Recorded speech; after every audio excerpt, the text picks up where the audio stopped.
ఓరి మూర్ఖుడా, నిజానికి ఒక స్త్రీ ఎంత శక్తి గలదంటే ఒక కొత్త జీవితానికి జన్మనివ్వగలదు.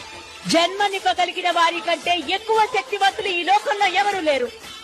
అలాగే స్త్రీలు దుర్బలులు అనుకుని వారిపై తన శక్తులు దురుపయోగం చేసినా, స్త్రీని అణచివేయాలనుకున్నా నేను జగదాంబ రూపంలో అవతారమెత్తి వారిని సంహరిస్తాను. అమ్మా భవాని